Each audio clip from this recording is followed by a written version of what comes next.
भनेपछि मेरो नाम रामचन्द्र प्याकुरेल र म सानै उमेरदेखि नै म हिन्दू धर्मशास्त्र अनुसार चाहिँ मेरो बुवासँगै म रुद्री चण्डी श्राद्ध यो गर्ने क्रममा चाहिँ त्यो सिक्दै जाने, रुद्री पढ्ने, चण्डी पढ्ने अनि श्राद्ध गर्न सँगसँगै गएर सिक्ने, यस्तै गर्दै जान थालेँ। त्यसपछि अनि कहीँ पण्डितकोमा बसेर मैले शीघ्रबोध र अमरकोश भन्ने दुईटा किताब पनि अध्ययन गर्न सुरु गरेँ र त्यो शीघ्रबोधले चाहिँ विवाह गर्नलाई, हिन्दू धर्मशास्त्र अनुसारको विवाह गर्नलाई चाहिँ के अरे मद्दत गर्छ, त्यो नक्षत्र जुराउनको लागि। र अमरकोशले चाहिँ भाषा शुद्ध गर्नको लागि, संस्कृति भाषा शुद्ध गर्नको लागि त्यसले काम गर्छ। त्यही कारणले गर्दा म यो सिक्दै गएर चाहिँ म ठुलो पण्डित बन्छु अब भनेर मैले सुरुवात गरेँ र बनारस पनि गएँ, त्यहाँ पनि बसेँ। फर्केर आइसकेपछि घरमा आएर अनि फेरि आफ्नो जो पहिला गरेको कर्महरू, रुद्री श्राद्ध, बच्चा जन्मे निवारण गराउने हरेक कुराहरू गर्दै अनि सिक्दै पनि गर्दै पनि आइरहेँ। म के गर्थेँ भने त्यतिखेर हिन्दू धर्मशास्त्र अनुसार अरूलाई स्वस्ति शान्ति गराउँदै हिँड्थेँ। जसरी ग्रह बिग्रिया छ भने ग्रह शान्ति गराउने, नक्षत्र ग्रह जुराएर कसलाई के भयो त्यो गराउँदै हिँड्थेँ। अनि त्यसपछि अन्त्यमा गएर चाहिँ के भइदियो भने मलाई आफैलाई समस्या निस्क्यो र अनि त्यही क्रममा चाहिँ मैले अब विभिन्न गुरुहरू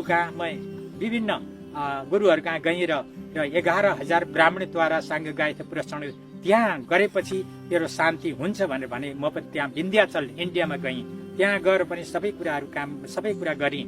गर्दाखेरि मेरो कुनै समस्या हल भएन। नभएपछि अनि मेरो दिन प्रतिदिन अलिकति घरमा अलिक अप्ठ्यारो हुँदै गइसकेपछि मैले धेरै गर्नुपर्ने कामहरू, जो आध्यात्मिक कुराहरूलाई मैले कुनै धर्मशास्त्र जसले जे भन्छ त्यसको पछि लाग्दा दिगदार भएर बसेको थिएँ। अनि त्यही क्रममा चाहिँ मेरो छोरी, दुईटा छोरी थिए। अनि त्यो ठुली छोरी 7 वर्षको, सानो छोरी 5 वर्षको। 7 वर्षको छोरीलाई कसैले मलाई चाहिँ गोरखपुरमा एउटा स्विटिस ब्याप्टिस्ट मिसन भन्ने एउटा स्कुल छ, त्यो मिसनमा लिएर हाल्दै राम्रो पढाइ हुन्छ भने त्यसपछि मैले उसलाई लिएर त्यहाँ हाल्ने। अनि त्यसपछि त्यो छोरीले मलाई चाहिँ एउटा बाइबल दिए ताकि मलाई त्यो बेलासम्म मलाई बाइबल कुरा केही पनि थाहा थिएन। अनि त्यसपछि अनि उसले भने मलाई, ड्याडी तपाईँले यो बाइबल पढ्नुहोस्, तपाईँलाई यसले शान्ति दिन्छ, येशूले उद्धार र मुक्ति दिनुहुन्छ भनेर उसले मलाई भन्दाखेरि मैले भने तिम्रो सानो बच्चाले मलाई सिकाउने। अनि त्यसपछि मैले त्यो किताब चाहिँ त्यतिखेर नेपालमा बाइबल खुल्ला रूपमा लिन पाइँदैन थियो। अनि लुकाएर लिएर आएर मैले हिन्दू धर्मशास्त्र आफूले जानेसम्मको, म त्यति जान्ने त होइन तर पनि जानेसम्मको मैले कम्पेयर गरेर त्यो चाहिँ पढ्न थालेँ। अनि हुँदै जाँदाखेरि त्यसपछि गएर अनि के हो त यो, के कारण बाइबलले मूर्ति पूजा नगर भन्छ, हिन्दू धर्ममा फेरि मूर्ति पूजा धेरै गर भन्छ, के हो त यो भनेपछि मैले झट्ट एउटा चाहिँ त्यहाँको हिन्दू धर्मशास्त्रको एउटा किताब भन्ने बुद्धि चाणक भन्ने एउटा किताबमा मैले एउटा फेला पारेको थिएँ कि मूर्ति र माटो अनि काठ महा देउता हुँदैन, बुझी जान ता भक्ति र भावमा सबदेव हुन्छन्, देउता भनेको मनभित्र हुन्छ भन्ने किताब पढेको थिएँ। अनि बाइबलमा नै लेखेको थियो फेरि ईश्वरलाई मान्नेले आत्मा र सत्यतालाई मान्नुपर्छ भन्ने कुरा त्यहाँ लेखेको छ। अनि कहाँ यो धर्म परिवर्तन हो त? अनि मान्छेले चाहिँ बाइबल पढ्ने बित्तिकै धर्म परिवर्तनको कुराहरू आउँछ। अनि मैले त्यसलाई क्रमिक रूपमा खोज्दै गएँ र छोरीको कुरालाई मैले पछ्याउँदै गएपछि 1985 देखि 1992 मार्च 1 तारिकमा आएर मैले रक्सोल क्रिस्चियन चर्चमा गएर मैले पिता पुत्र पवित्र आत्माको नाउँमा बप्तिस्मा लिइसकेपछि अब मलाई चाहिँ अझ मुख्य, किनभने अब म त प्रभु येशू ख्रीष्ट जीवित परमेश्वरको जन भएँ र यो भाषा अरूले बोल्ने भाषामा भन्ने हो भने म इसाई भएँ। इसाई भन्दाखेरि चाहिँ अब के हो त, इसाई भइसकेँ। अब मैले हिन्दू धर्मशास्त्र अनुसार मान्छे, अब सबैले भन्छन् मान्छे मर्यो भनेदेखि यिनीहरू त क्रिया पनि गर्दैनन् भनेपछि अब के हो यिनीहरू त कारण के हो भनेपछि अनि अब यसलाई मैले मनन गर्न थालेँ। एउटा वेदको ऋचा मैले पढेको थिएँ। अनि त्यसमा के लेखेको थियो भने असतोमा सद्गमय, असत्यलाई छोडेर सत्यको बाटोतिर लाग, तमसोमा ज्योतिर्गमय, अन्धकारको बाटोलाई छोडेर उज्यालोको बाटोतिर लाग, मृत्युमा अमृतम गमय, मृत्युको बाटोलाई छोडेर अनन्त जीवनको बाटोतिर लाग जाऊ। अब भने अब कहाँ हो त यो, कुन किताबमा छ? त्यसलाई खोज्दै खोज्दै खोज्दै यो शब्द कुनै पनि धर्मशास्त्रमा मैले पाइनँ, बाइबलमा मात्रै पाएँ। त्यसले गर्दाखेरि त्यहाँ के भन्छ, बाइबलले के भन्छ भने यसुले तिनलाई भन्नुभयो, बाटो सत्य जीवन म नै हुँ, मद्वारा बाहेक कोही पनि पिता कहाँ जान सक्दैन। अनि यो कुरा त यस्तो पो रहेछ भनेर अनि मैले महसुस गरेँ। अब के हो त यो सत्य कुरा के हो र अब यो ठिक छ, बाइबलले यो भने, यीशुले यो भन्नुभयो, अब यहाँ जाने।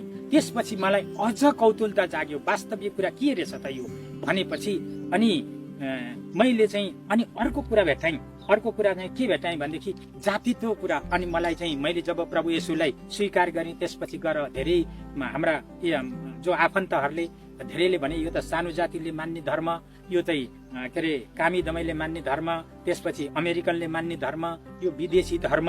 अनि मैले यसो सोचेँ, आखिरी यो बाइबलको सिद्धान्त र येशू ख्रीष्ट जन्मेको त इजरायलमा एसियामा हो, कहाँबाट चाहिँ यो अमेरिकन धर्म भयो त? कसरी यो कुरा हुन आयो त? यसले के भन्छ त? साँच्चै यो कुरा हो त? अब यहाँ चाहिँ जहाँ सत्य छ त्यहाँ बाटो जाऊ भनेर यजुर्वेदले बतायो। अनि त्यो बाटो सत्य जीवन म नै हुँ भनेर चाहिँ यसुले भन्नुभएको छ। के हो त यो कुरा? मैले अनि त्यसपछि अझ बुझ्न थालेँ। बुझ्दै जाँदाखेरि फेरि अनि त्यहाँनिर अलिकति चाहिँ सोचेँ, किनभने क्रिस्चियनहरू क्रिया गर्दैन, यीशु ख्रीष्टलाई मान्नेहरू क्रिया गर्दैन। के कारण हो त?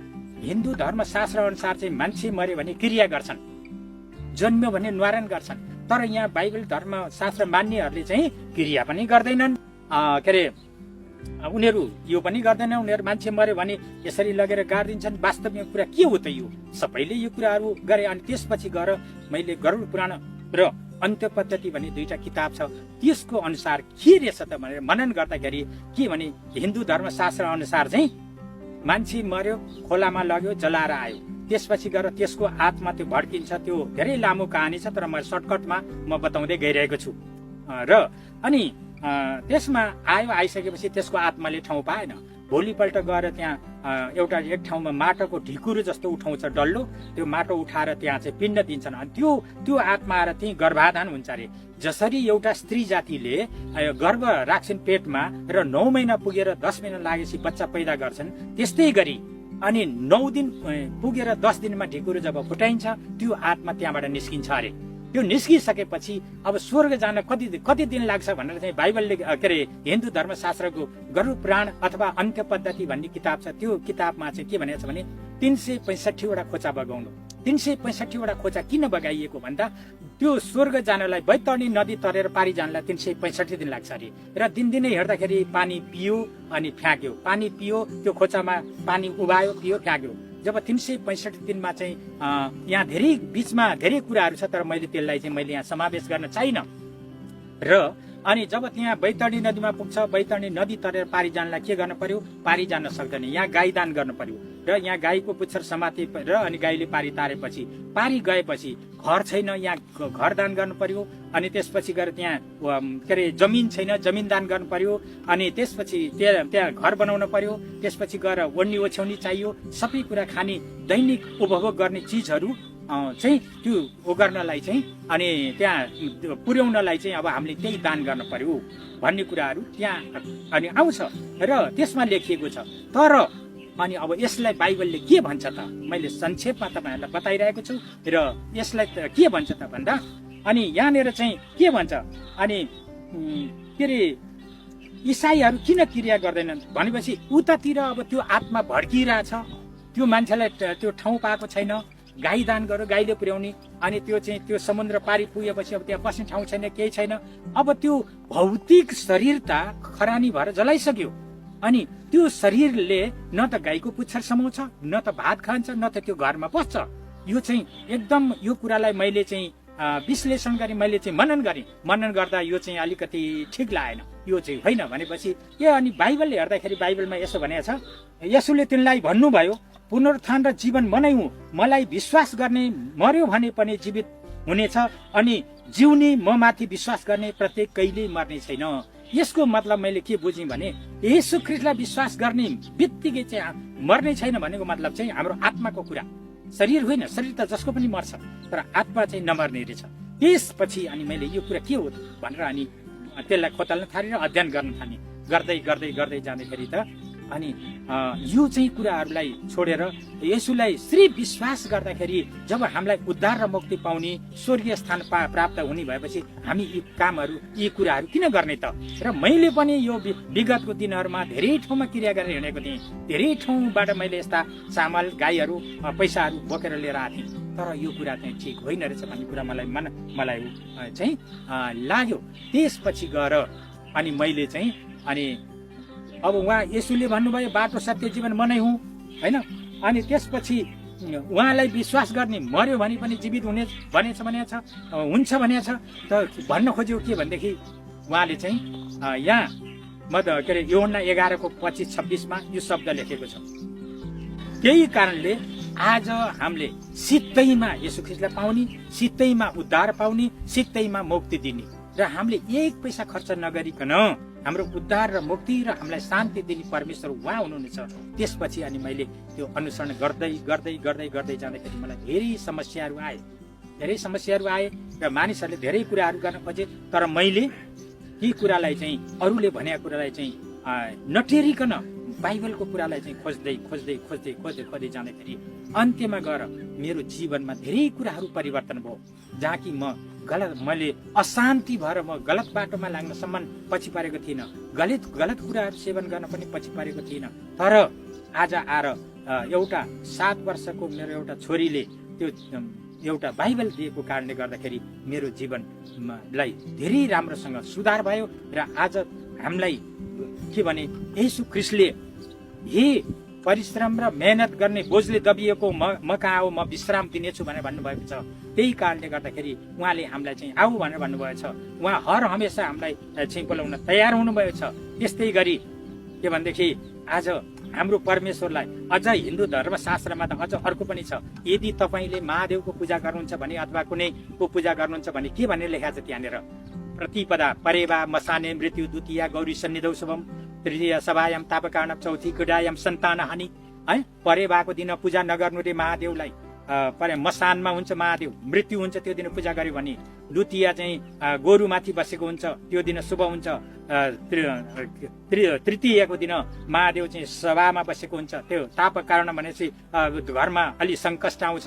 के अरे चौथो दिन चाहिँ क्रीडा गरिरहेको बेलामा हामीले पूजा गर्यौँ भने सन्तान हानि हुन्छ भनेछ, त्यो पनि हेरेर गराउनु पर्ने। तर यहाँ बाइबलमा के भनेको छ हाम्रो परमेश्वरले के भनेदेखि भजन सङ्ग्रह 121 3-4 पद अनुसार हाम्रो परमेश्वर त न सुत्नुहुन्छ न उँघ्नुहुन्छ न काहीँ हुनुहुन्छ, हाम्रो नजिक हुनुहुन्छ, उहाँले जतिखेर मान्दा पनि हुने, यति सजिलो परमेश्वर।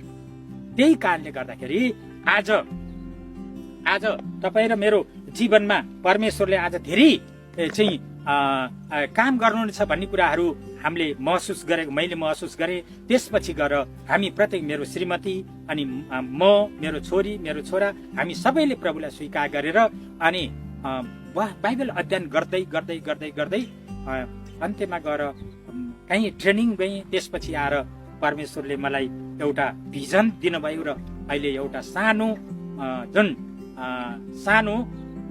एउटा मण्डली स्थापना गरेर अहिले चाहिँ त्यो मण्डलीमा काम गर्दैछु। त्यसैले आज कृपया जसले यस वचनलाई सुन्नुहुन्छ, यस भिडियो हेर्नुहुन्छ अथवा यो कुरालाई मनन गर्नुहुन्छ, तपाईँले यो कुराहरू बुझिदिनुहोस्। यो कुनै हामीले धर्म परिवर्तन होइन, यो मन परिवर्तन हो। यो चाहिँ येशूलाई मान्नु कुनै गलत कुरा होइन, यो कुनै अरूको धर्म होइन। येशू ख्रीष्ट एसियामै जन्मनु भएको हो, उहाँ एसियामै हुर्किनु भयो, एसियाबाटै यो प्रचार भयो र विदेशीहरू चलाक भएर उनीहरूले येशूलाई स्वीकार गरे, उनीहरू चाहिँ सम्पन्न भए। यदि हामी नेपालीहरूले पनि यो कुरालाई स्वीकार गर्ने हो भने हाम्रो धेरै कुरा बिना पैसामा हाम्रो शान्ति हुने, बिना पैसामा आनन्द हुने, बिना पैसामा शान्ति पाउने, बिना पैसामा घर परिवारमा एकदम मेलमिलापमा रहने यस्तो परमेश्वरलाई हामीले कहिल्यै पनि छोड्नु छैन। आमेन। धन्यवाद।